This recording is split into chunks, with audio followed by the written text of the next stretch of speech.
यह किसके लिए है? जो अपनी फाइनेंशियल प्लानिंग सीखना चाहते हैं, पैसे को इन्वेस्ट करने के तरीके जानना चाहते हैं, जो पैसे के बारे में बात करना पसंद नहीं करते। आज के वक्त में बहुत से लोगों का मानना है कि पैसा जरूरी नहीं होता।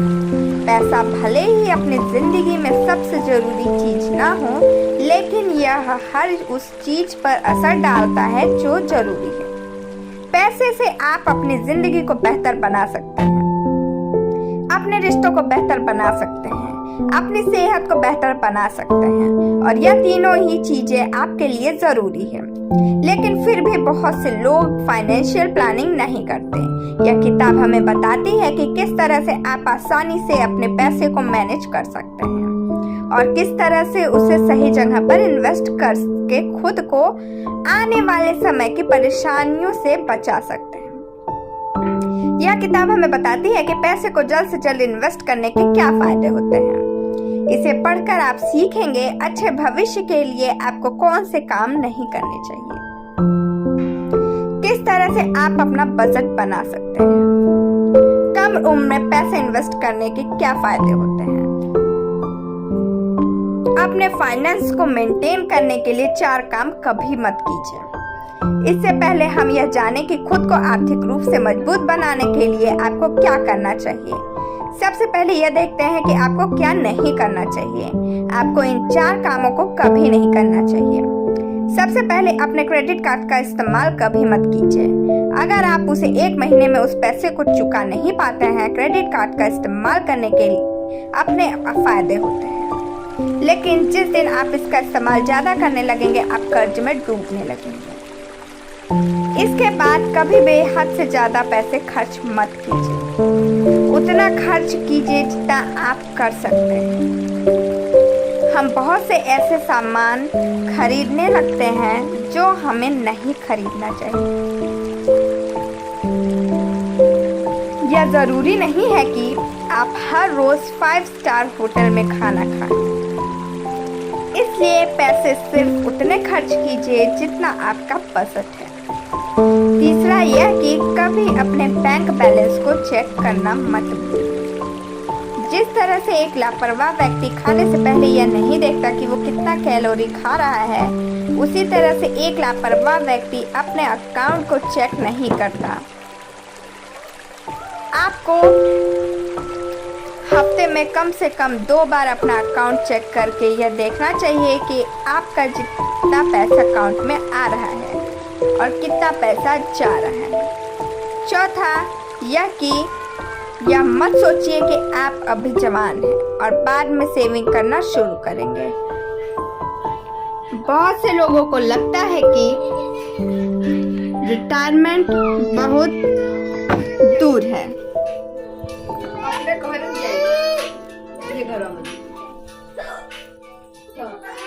इसलिए वे सेविंग नहीं करते। बाद में जब उन्हें अपनी गलती का एहसास होता है तो बहुत देर हो चुकी होती है। बजट बनाकर यह देखने की कोशिश कीजिए कि आप कहां पर अपना पैसा खर्च कर रहे हैं। बहुत से लोगों को बजट बनाना नहीं पसंद, क्योंकि वे आजाद रहना चाहते हैं। वे अपने हिसाब से सोना, अपने हिसाब से उठना और जीना चाहते हैं, और ऐसे में खुद पर पाबंदी लगाना बहुत मुश्किल लगता है। लेकिन यही मुश्किल काम आपको भविष्य में आने वाली परेशानी से बचा सकता है। आप बजट बनाने के लिए मिंट जैसे ऐप्स का इस्तेमाल कर सकते हैं, लेकिन एक सिंपल या स्प्रेडशीट भी इसके लिए अच्छा होगा। उसमें सबसे पहले यह लिखिए कि आपके पास कितना पैसा आ रहा है, अब वो चाहे कहीं से भी आ रहा हो।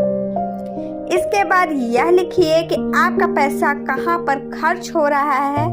इस खर्च में हर वो छोटी से छोटी चीज लिखिए जिसमें आपका पैसा खर्च हो रहा हो। अब चाहे वो 10 रुपए की कोल्ड ड्रिंक हो या फिर 2 रुपए की टॉफी। इसके बाद अंत में यह लिखिए कि आपने कितना पैसा बचाया और इससे रिटायरमेंट फंड में जमा किया।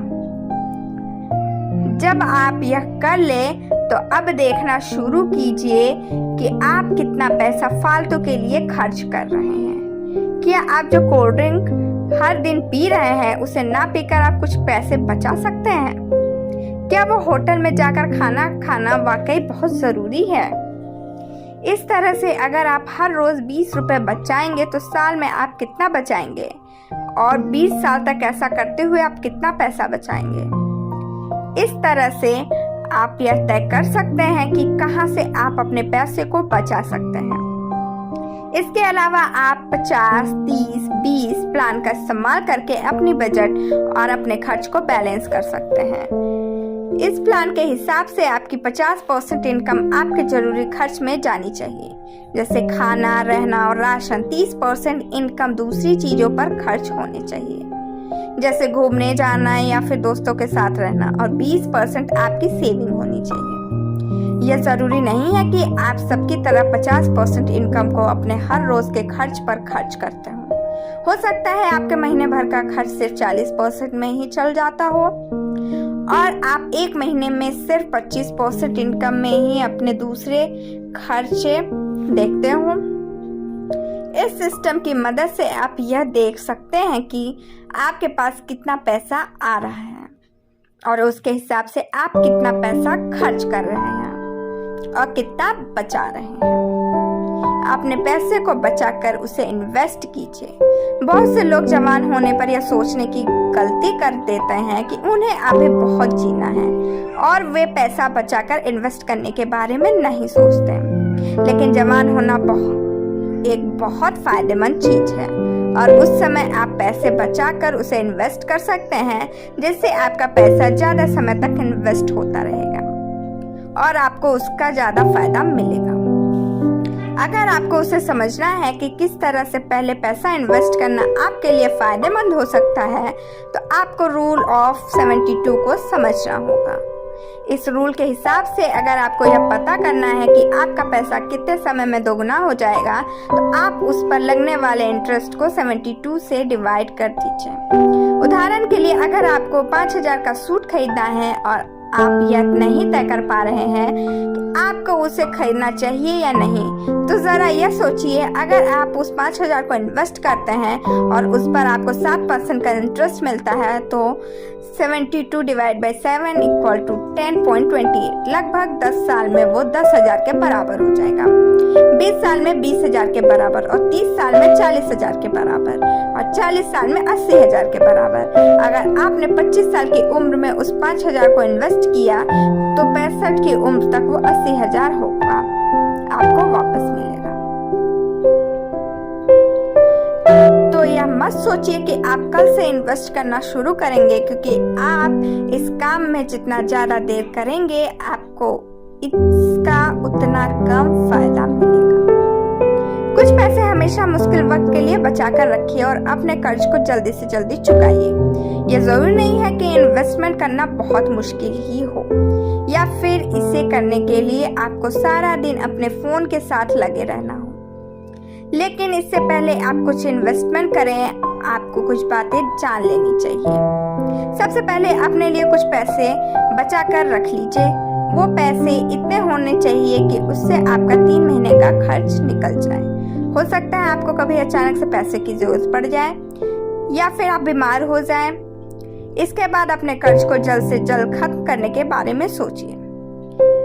अगर आपने जो पैसे बचाए हैं उस पर आपको 6% का इंटरेस्ट मिल रहा है और आपके कर्ज के ऊपर 7% का इंटरेस्ट देना पड़ रहा है, तो यह एक नुकसान है और ऐसे हालात में आपको अपना कर्ज जल्द से जल्द चुका देना चाहिए। एक बार जब आपने एक काम कर दिए, तो आपको 401k में इन्वेस्ट करके अपने रिटायरमेंट के लिए पैसे बचाने चाहिए।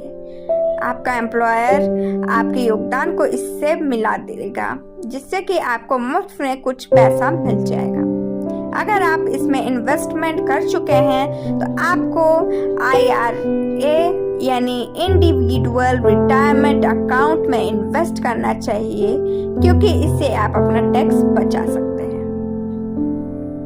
इसके बाद आप इन्वेस्ट फंड में अपना पैसा लगा सकते हैं, जिसमें आपको कुछ ज्यादा काम करने की जरूरत नहीं है। आपको अपना पैसा सिर्फ एस्टेट मैनेजमेंट कंपनी को देना है और वे उसे अपने हिसाब से अलग अलग जगह पर इन्वेस्ट करके आपको फायदे के साथ आपका पैसा वापस कर देंगे। इस तरह से सबसे पहले अपने लिए पैसा बचाकर फिर उसे अलग अलग जगह पर इन्वेस्ट करके आप अपने बहुत से पैसों को इन्वेस्ट कर सकते हैं और एक वक्त आएगा जब आपको कुछ ज्यादा चिंता करने की जरूरत नहीं होगी। कामयाब होने के लिए सही लोगों से जान पहचान बनेंगे। अपने भविष्य के लिए सिर्फ काम करना, पैसे बचाना और इन्वेस्ट करना ही काफी नहीं है। आपको सही लोगों के साथ संबंध बनाकर उनकी मदद लेकर आगे बढ़ना होगा।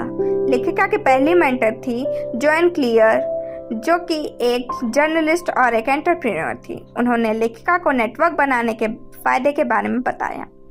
उन्होंने बताया कि नेटवर्क बनाने का सबसे आसान तरीका है किसी के लिए फ्री में काम करना। यह थोड़ा मुश्किल हो सकता है, लेकिन यह बहुत ही अच्छा तरीका है किसी के करीब जाने का।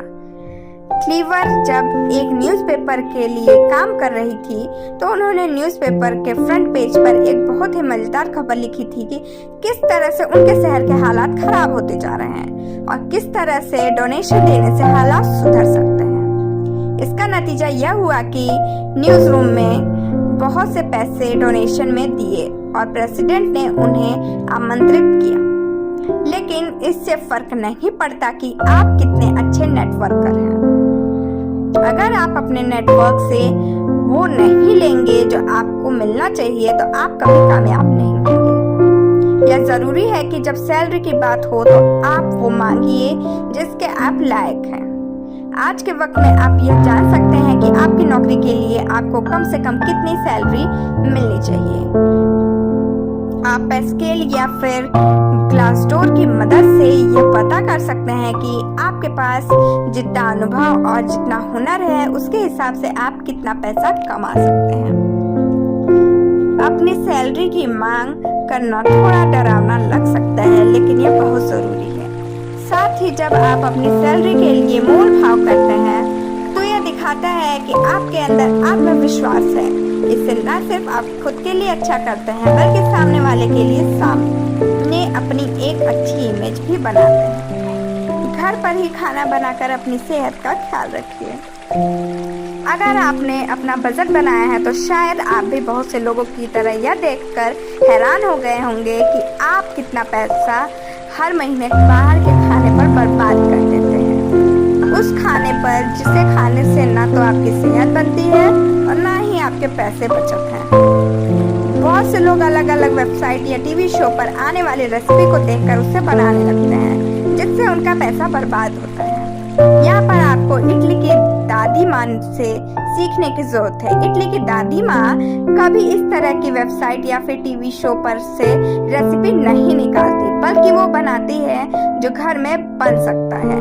वो यह देखती है कि किचन में क्या है, फ्रिज में क्या है, कौन सी चीज खराब होने के करीब आ गई है और उसके हिसाब से खाना बनाती है। वो भारी मात्रा में खाना बनाती है और बाद में खाने के लिए उसे फ्रिज में रख देती है। तो आप उनसे क्या सीख सकते हैं? सबसे पहले होटल में जो आपने खाया उसे घर पर बनाने के लिए फालतू के सामान मत खरीदिए, बल्कि यह देखिए कि आपके घर में पहले से क्या है और फिर यह पता करने की कोशिश कीजिए कि उन चीजों को इस्तेमाल करके आप क्या पका सकते हैं। इस तरह से आप अपने पैसे बचाएंगे। घर पर पहले से रखे गए सामान को इस्तेमाल करके उसे खराब होने से बचाएंगे और साथ ही एक ऐसी कला को सीखेंगे जो कि आपके साथ जिंदगी भर रहेगी। इसके अलावा एक बात का ध्यान रखिए कि कभी भी शराब के नशे में या फिर तनाव में सामान खरीदने मत जाइए। ऐसे हालात में लोग अक्सर वो खरीदने लगते हैं जो उन्हें नहीं चाहिए। सपने देखिए और अपने पैसे से अच्छे रिश्ते बनाए रखने के लिए उसके बारे में बात कीजिए। पैसा शायद आपको अंदर ही शांति नहीं दे सकता, लेकिन यह आपको एक मौका दे सकता है सुरक्षित रहकर अपने सपनों के पीछे भागने का। इसलिए जरूरी है कि आप पैसे को महत्व दें। इसके लिए सबसे पहले बड़े सपने देखना छोड़िए और मीडियम सपने देखिए। आज के वक्त में सोशल मीडिया पर यह बातें बहुत चलती हैं कि अगर कोई व्यक्ति सिर्फ मेहनत से काम करे और अपने सपनों के पीछे भागे तो वो कुछ भी हासिल कर सकता है। लेकिन यह बात गलत है और जब लोगों का सामना असलियत से होता है तो उनके हाथ निराशा ही लगती है। अगर आप एक गरीब घर के हैं और पहले से 2 नौकरी करके अपने लोन को चुका रहे हैं तो आपके लिए हालात दूसरे हैं। इसलिए आप सच्चाई को जानिए और मीडियम सपने देखिए। इसमें कोई शर्म की बात नहीं है कि आपका यह जाने की क्या संभव है और क्या नहीं। आपको यह पता होना चाहिए कि कब आपको रिस्क लेना है और कब नहीं। अगर आप रिस्क लेने के बारे में सोच भी रहे हैं तो उसके लिए सबसे पहले प्लान बनाइए और अच्छे से सोचने की कोशिश कीजिए कि आप इसमें क्या खो सकते हैं। दूसरा, यह कि अपने पैसे के बारे में बात करने से हिचकिचाइए मत। लेखिका की दोस्त एना प्रेस्ला कॉस्मोपॉलिटन पर एक एडिटर की तरह काम करती है। उन्होंने बताया कि हर साल उनके पास उनके रीडर्स की तरफ से हजारों तरह के सवाल आते हैं, लेकिन उसमें से कोई भी पैसे संबंधित नहीं बताता। लोग सेक्स के बारे में सवाल पूछते हैं लेकिन पैसे के बारे में नहीं। लेकिन हर रिश्ते की तरह अगर आपको पैसे से अपने रिश्ते को बनाए रखना है तो आपको इसके बारे में बात करनी होगी और इस पर ध्यान देना होगा। जब आप इसके बारे में अपने दोस्तों से या फिर अपने पार्टनर से बात करेंगे तो आप महसूस करेंगे कि इसे लेकर आपके अंदर का आत्मविश्वास बढ़ गया है और आपके अंदर सुधार आने लगा है। इससे आपको यह पता लगने लगेगा कि आपके लिए क्या अच्छा है और क्या नहीं। सारांश, कभी भी अपने क्रेडिट कार्ड को ज्यादा मत इस्तेमाल कीजिए और हमेशा अपने लिए एक बजट बनाइए। यह देखिए कि आपका पैसा कहां से आ रहा है और कहां पर जाएगा। अपने कर्ज से जल्दी छुटकारा पाकर अपने पैसे को इन्वेस्ट करना शुरू कीजिए ताकि आपका पैसा आपके लिए काम कर सके। ज्यादा बड़े सपने मत देखिए बल्कि सच्चाई को पहचानिए। अपने पैसे के बारे में लोगों से बात करके आप उनके साथ अपने रिश्ते को सुधार सकते हैं। क्या करें, एक ऐसा घर बनाइए जो आपको अच्छा लगे। अगर आपका घर अच्छा होगा तो आप उसमें कुछ ज्यादा समय बिताना चाहेंगे और बाहर कम समय बिताएंगे। इससे आपको संतुष्टि मिलेगी। इसलिए अपने घर को सजाइए और उसे सुंदर बनाने के कुछ तरीकों के बारे में जानिए, जैसे कि फ्लाइट बल्ब लगाना। ये जरूरी नहीं है कि यह सब करने के लिए आप किसी को काम पर रखें। YouTube पर सर्च करने पर आपको अपने घर को सजाने के बहुत से सस्ते तरीके मिल जाएंगे। आज के लिए बस इतना ही। Thank you, bye bye, take care.